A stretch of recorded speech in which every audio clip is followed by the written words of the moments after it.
Hola, ¿qué tal? ¿Cómo están mis queridos amigos? Muy buenas, bienvenidos a tu canal, Adrián AJ.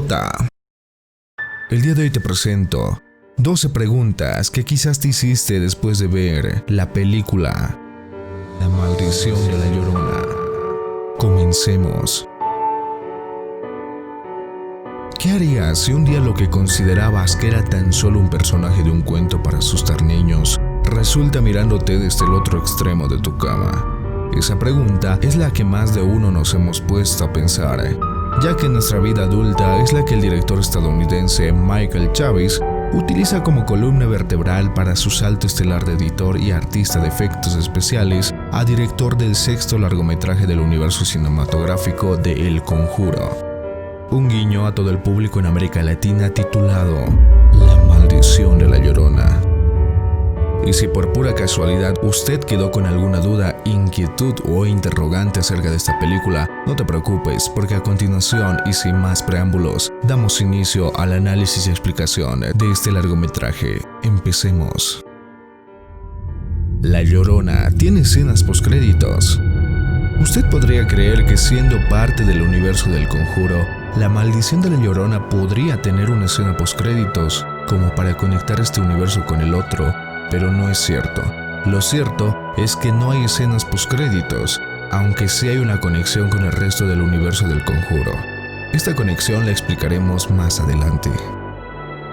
¿De dónde surgió exactamente la leyenda de la Llorona? Según fuentes confiables que han investigado la leyenda de la Llorona, el origen de la misma tiene como raíz un sustrato indígena, ya que en la mayoría de los pueblos prehispánicos, la deidad o espíritu asociado con el agua es de hecho una mujer. Al llegar la conquista y la colonia española, un medio de mantener a raya a los recién llegados era mediante el terror psicológico, en el que se tergiversaban las leyendas locales para infundir el terror en los invasores europeos, o para justificar la desaparición de algún peninsular al que los nativos encontraron mal estacionado en sus tierras. Los investigadores sugieren que esto último puede haber ocurrido principalmente en México, y que la historia se corrió por todos los territorios del Imperio Español, incluyendo Sudamérica, el Caribe y las Filipinas, encontrando soporte en los paralelismos. Por ejemplo, en el Caribe colombiano la leyenda tomó fuerza por cuenta de las creencias tribales que traían los africanos, y que fueron pasando de generación en generación. Fue fácil asociar el espíritu proveniente de México con sus propios espíritus femeninos del agua. De la misma manera, en sitios donde el componente africano o indígena no era tan amplio como en el Cono Sur, la leyenda se magnificó, más bien por mitos urbanos, basados quizás en historias reales, como mujeres que asesinan a sus hijos de manera accidental o luego de una depresión posparto. Era algo más o menos como decirlo, lo que la gente cuenta. ¿De dónde salió la Llorona de la película? Pero en la película, la Llorona no tiene un origen tan ambiguo y tiene su origen en una tragedia ocurrida en el siglo XVII en el país de México. Resulta que una mujer mestiza consigue casarse con un hidalgo español, el mejor partido de la región donde habitaba, hidalgo del cual tuvo 2 hijos. Sin embargo, el señor que probablemente se había casado con ella para mantener algún tipo de favor popular entre los locales, pronto se aburre de ella y se consigue un amante.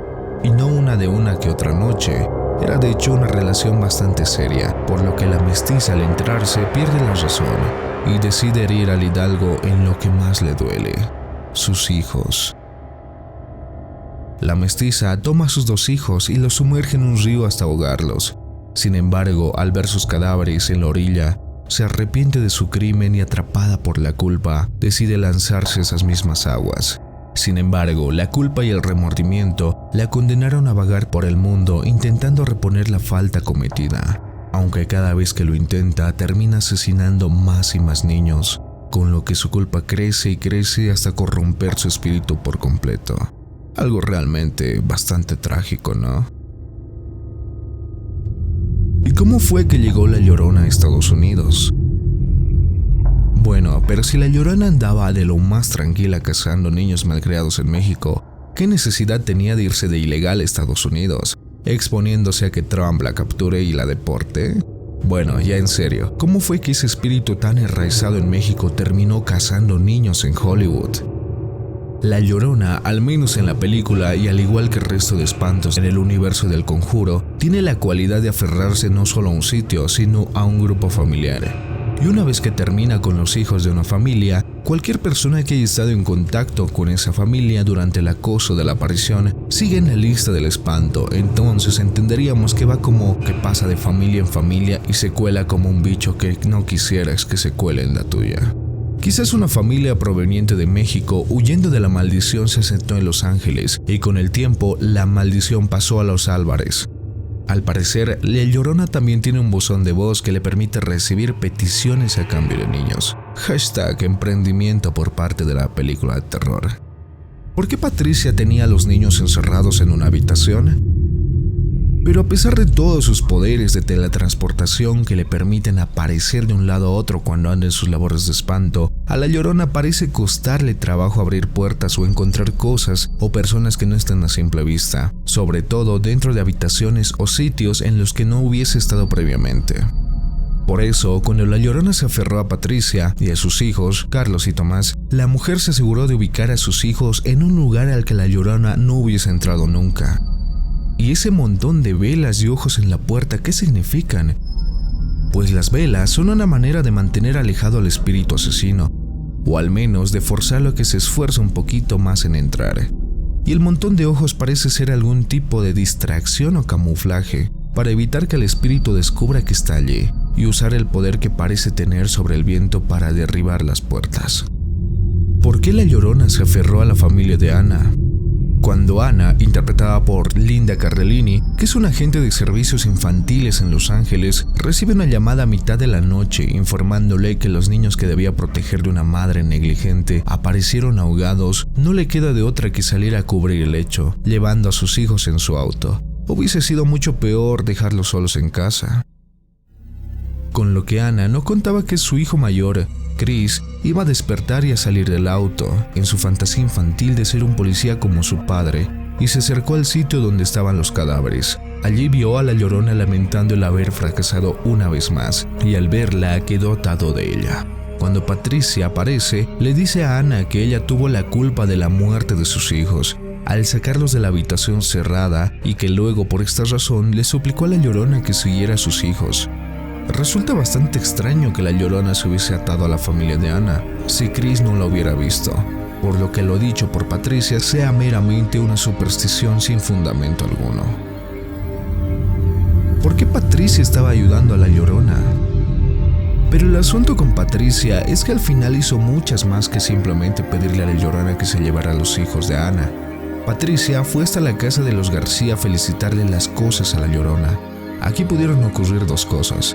La primera es que luego de ser liberada, Patricia sencillamente fue a devolverle el favor a Ana para sacar a sus hijos de cualquier escondite, donde los hubiese metido para sacarlos del camino del espanto, lo cual es lo más factible. Y la segunda es que luego de ver que Ana había conseguido ayuda con el curandero Rafael Olvera, La Llorona concluyera que necesitaban también algo de ayuda extra, aunque eso último medio que no me convence. ¿Cuál es la manera de espantar a La Llorona? El ex sacerdote Rafael Olvera, interpretada por Raymond Cruz, aceptó ayudar a la familia García luego de conmoverse con los dos niños presos de la maldición de La Llorona. ¿En qué orden cronológico está La Llorona en el universo del Conjuro?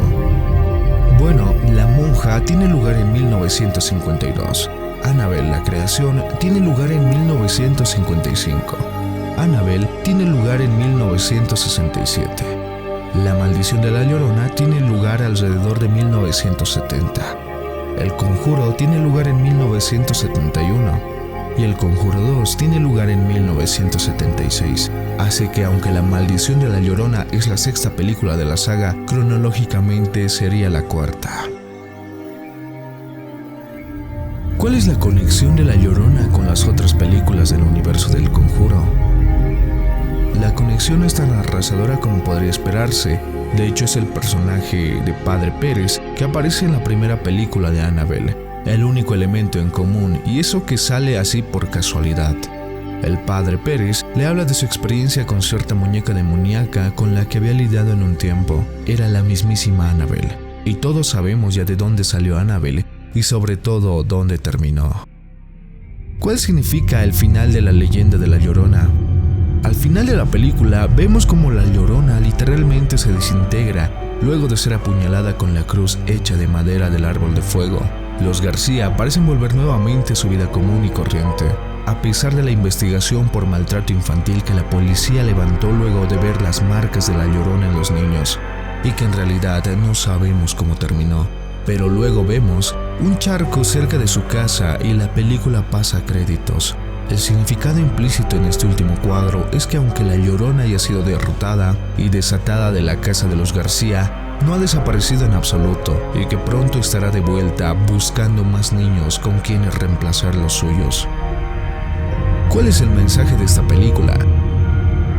Aunque el mensaje de la película esté bastante diluido y más bien poco trabajado, es notorio el hecho de que se hable de los extremos a los que una madre puede llegar por sus hijos, en creer en lo increíble, en dejarse llevar por su lado malvado, en criar a sus hijos sola. Pero también de hecho nos invita a creer y a hablar cuando hay señales de advertencia. Ana, Chris y Sam al inicio intentaron ocultar todo lo que habían visto, porque tenían el temor de que los tacharan de locos o trastornados, y dejaron que el problema avanzara mucho más. Asimismo, Ana desechó las palabras de Patricia cuando le advirtió que no sacara a sus hijos de esa habitación donde los tenía confinados. Creo que muchas veces nos suceden cosas que preferimos negar, convencernos de que no están pasando o de que no existen, que son inventos o quizá una equivocación. Sin embargo, a medida que dejamos de que el problema crezca, intentamos ocultarlo, esconderlo de la vista de los otros para no ser juzgados. Pero esta película nos enseña que, a pesar de tener problemas, lo mejor es siempre pedir ayuda. La lección quizás accidental que nos deja esta película es que cuando hay un problema o dificultad, es importante asumirla como tal. Quizás haya sido un error, pero en lugar de quedarnos con los brazos cruzados sin hacer nada, toca poner manos a la obra, verificar o descartar y sobre todo nunca intentar ocultar. Lo mejor que podemos hacer es buscar ayuda a tiempo, no cuando el problema sea literalmente incontrolable.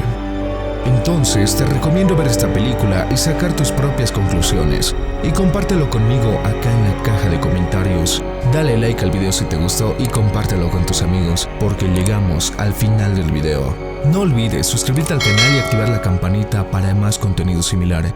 Yo soy Adriana J y nos vemos en el siguiente video. Hasta la próxima.